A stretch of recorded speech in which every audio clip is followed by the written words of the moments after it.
Bienvenidos a tu programa de Magasa, la llave de tu ahorro e inversión.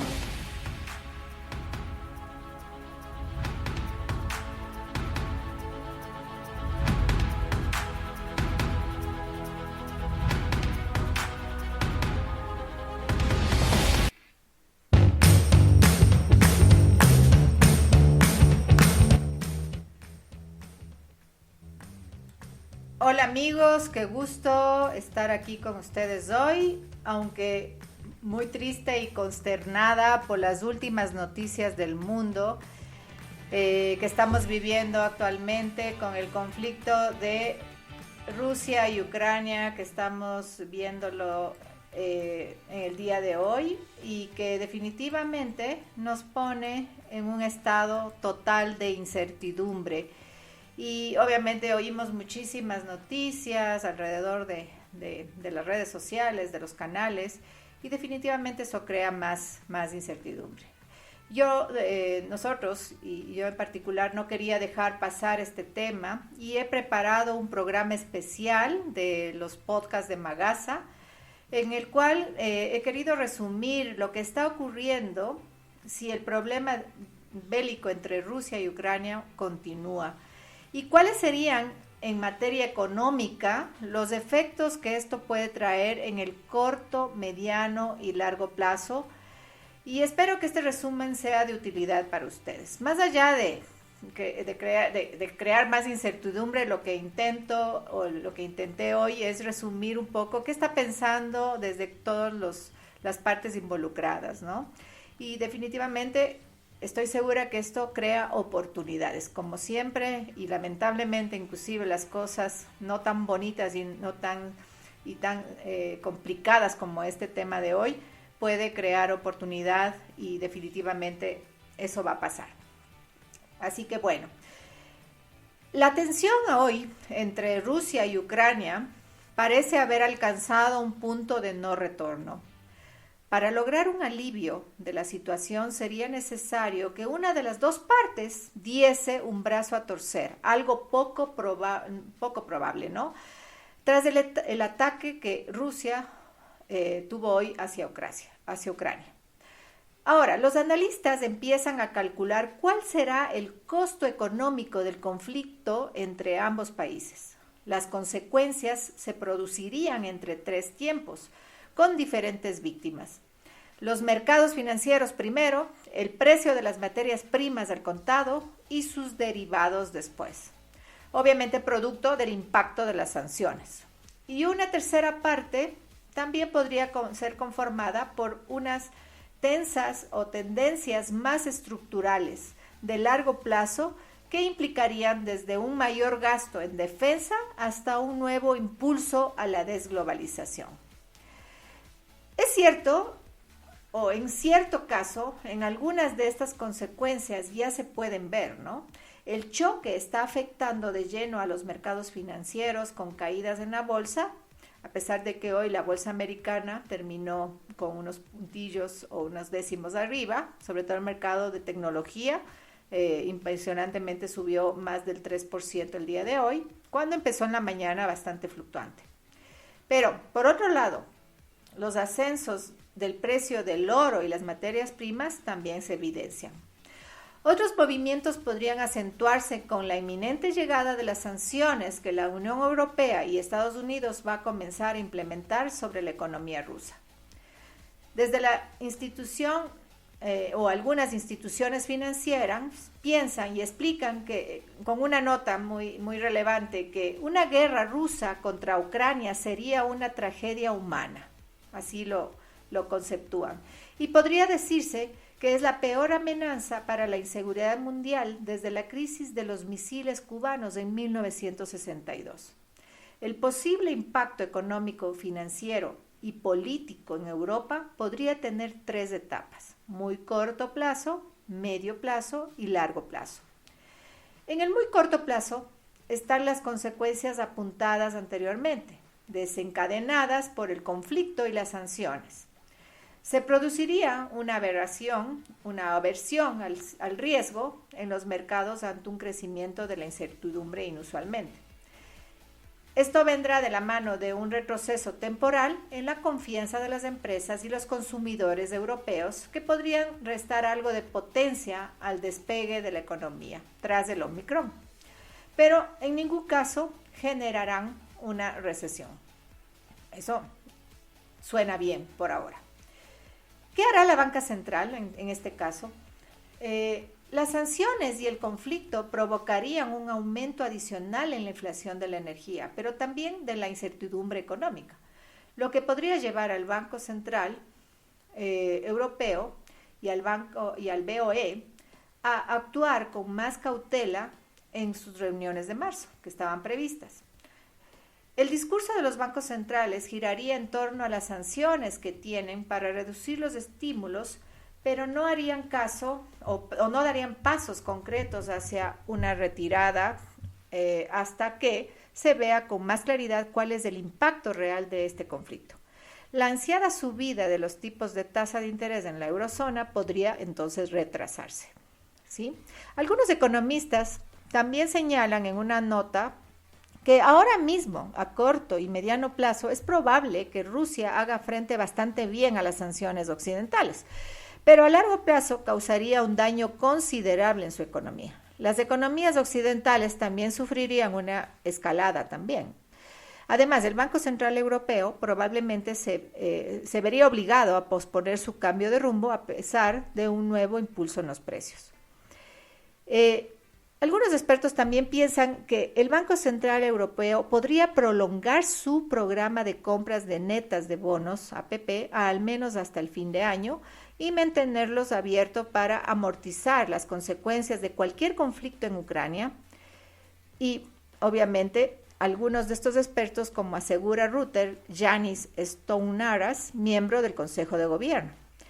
Este griego ha sido el primer miembro del Banco Central Europeo en dar explicaciones de cómo los acontecimientos en Ucrania pueden afectar los planes del Banco Central de la zona euro. Todo hace indicar que la primera subida de los tipos podría retrasarse. Cuando todo ya parecía que estaba listo para dar un giro a la política monetaria, entonces el Banco Central Europeo podría verse forzado a prolongar los estímulos para apoyar la estabilidad financiera y económica. Por otro lado, también se cree que el margen de maniobra para adaptarse a un shock geopolítico con la política monetaria parecería particularmente estrecho, ¿no? Estos expertos también que analizan todas estas variantes apuestan a que el Banco Central Europeo mantendría una hoja de ruta similar y terminarán ejecutando su primera subida de tipos de tasas en diciembre. Los precios a la alza seguirán presionando, mientras que un conflicto en el este de Europa podría no ser suficiente excusa para detener a los halcones. A diferencia del Banco Central Europeo, la Fed ya prácticamente anunció una subida de tipos para marzo, o sea, tipos de tasas de interés. Por lo tanto, si la Fed esquiva esa subida, los tipos de tasas de interés por el conflicto en Ucrania, el mercado podría sufrir fuertes distorsiones. De modo que, en el escenario más probable, la Fed debería continuar con su hoja de ruta, al menos hasta marzo. Hasta aquí podríamos pensar en el corto plazo por los próximos 2 meses. ¿Qué pensaríamos que pasaría o qué consecuencias tendría el mediano plazo? Según también los expertos, ellos apuntan a que el gas natural ha sido el foco de atención aquí durante algunos meses. Rusia suministra alrededor del 45% de las importaciones totales de gas natural a la Unión Europea y las instalaciones de almacenamiento de gas natural de la Unión Europea actualmente están solo al 35%. Además, Rusia también es un importante proveedor de petróleo crudo y carbón para la Unión Europea.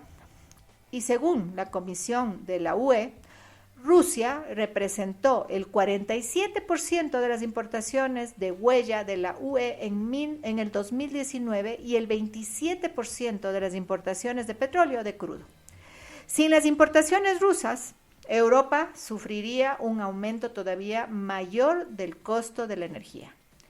Y según algunos cálculos, la Unión Europea podría sobrevivir hasta abril con las reservas actuales, si Moscú cortase totalmente el flujo de gas.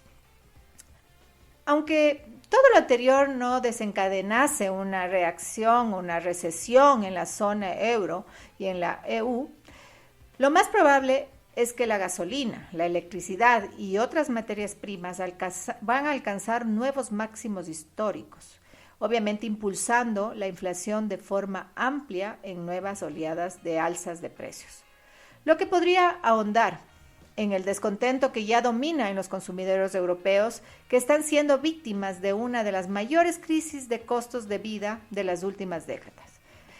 Pese a todo, en el medio plazo las bolsas podrían recuperar la tendencia previa a la crisis, así que esto sería la única noticia, según los expertos, positiva. Consecuencias, entonces, del mediano plazo. Ahora, ¿qué pasaría en el largo plazo? Los expertos también creen, y son analistas importantes de algunos bancos, que Moscú podría sortear decentemente los vientos en contra en el corto plazo y mediano plazo. Y Putin podría ganar algo de popularidad interna encontrando un enemigo exterior. Pero en el largo plazo, Rusia sería sin duda la gran perdedora. Obviamente ante la imposibilidad de encontrar clientes como Europa y viendo lo sucedido tras la invasión de Crimea. Mientras que Europa sufriría algunos cambios que también hay que tener en cuenta. No obstante, estas consecuencias de corto plazo que primero se visualizan en los mercados son las que generan un impacto directo en la economía europea en una etapa algo posterior, digamos 3 meses a 12 meses. El problema aquí no es que Europa pierda a Rusia como cliente, más bien el problema es perder a Rusia como proveedor. El punto importante es que Rusia es el proveedor más importante de la Unión Europea en algunas importaciones cruciales, que no pueden ser sustituidas rápidamente o que directamente no puedan ser reemplazadas. No habría un impacto significativo sobre el crecimiento de la Unión Europea y la eurozona. En este caso, se diversificarían las importaciones energéticas para emitir una menor dependencia del petróleo y el gas ruso, incrementando además el gasto en energías renovables nuclear e hidrógeno. Un cambio relevante se produciría en la industria armamentista, lo que también afectaría el gasto público de los gobiernos occidentales. Los economistas creen que el nuevo contexto geopolítico forzaría a los miembros de la OTAN a incrementar su gasto en defensa, revirtiendo la tendencia a la baja de las últimas décadas. Entonces, ¿se acabaría el dividendo de la paz, como bien se lo conoce? Entonces, un aumento en el gasto en la defensa es probablemente inevitable. El dividendo de la paz se ha agotado. Este dividendo ha permitido al Occidente reducir significativamente el gasto de la defensa tras el fin de la Guerra Fría y el colapso de la Unión Soviética en 1991. En Alemania, por ejemplo, el gasto en defensa cayó del 2.9% del PIB en 1985 a alrededor del 1.3% en el 2000, un nivel bajo en el que se había mantenido durante 20 años. Alemania y otros países se verán sometidos a una mayor presión para cumplir el objetivo a mediano plazo del 2% para el gasto en la defensa, que adoptó la OTAN en el 2014. Por otro lado, desde que el Banco Alemán está apostando por un mundo más polarizado, Pekín y Moscú están cada vez más unidos, mientras que la Unión Europea y Estados Unidos harán lo propio con sus aliados. Esta división del globo podría verse reflejada también en las políticas económicas que se adopten a largo plazo. En los próximos años, lamentablemente, podríamos esperar más que nunca una desglobalización, en el sentido de que es probable que el comercio mundial crezca incluso más despacio que el PIB, a diferencia de los 60 años posteriores a la Segunda Guerra Mundial. Otro tema es la regionalización de la economía. Paralelamente a esta desglobalización, es probable que haya una creciente regionalización del comercio. en consecuencia de la mayor relación entre los países de una misma región frente a una disminución de las relaciones con terceros. La desglobalización y la regionalización son, por supuesto, un problema para la economía alemana y europea, que está orientada a la globalización más que casi cualquier otra economía. Por otro lado, el desacople económico entre Occidente y Oriente ha acelerado, obviamente está acelerado por la crisis de Ucrania, traerá la reconstrucción y la reindustrialización por parte de los respectivos bloques económicos para satisfacer su demanda por sí mismos. Así, para garantizar esto, los estados recurrirán a la regulación y a amplios subsidios. Como buenos ejemplos, los estamos viendo ya con la apuesta de los gobiernos de Estados Unidos y de la Unión Europea por la industria de los chips. Cada bloque generará sus propias tecnologías, lo que podría reducir las economías en escala y la eficiencia del sistema económico global. Por último, esta crisis evidencia que la dependencia energética que tiene Europa de Rusia no es positiva. Tener todos los huevos en la misma cesta es un gran riesgo. Por lo tanto, los países de la Unión Europea presionarán para diversificar las fuentes de suministro. Por ejemplo, en el caso del gas natural. Si esto implica una mayor dependencia de gas natural, se deberá construir o ampliar una costosa infraestructura, definitivamente. Además, incluso después de que se haya construido la infraestructura, si se da y será necesaria, es probable que siga siendo una solución más cara en comparación con el gasoducto ruso. A modo de conclusión, algunos analistas creen que la crisis de Ucrania deja claro una vez más que los próximos años serán testigos de la desglobalización, más política industrial, una nueva política energética de la Unión Europea y más gasto en defensa. Todo esto tiende a disminuir el crecimiento económico y a ejercer presión sobre las finanzas públicas que ya están bajo presión. Definitivamente esto es un análisis bastante importante, amplio, que permitiría visualizar qué podría pasar, pero como mencioné al principio, creo que esto crea oportunidad.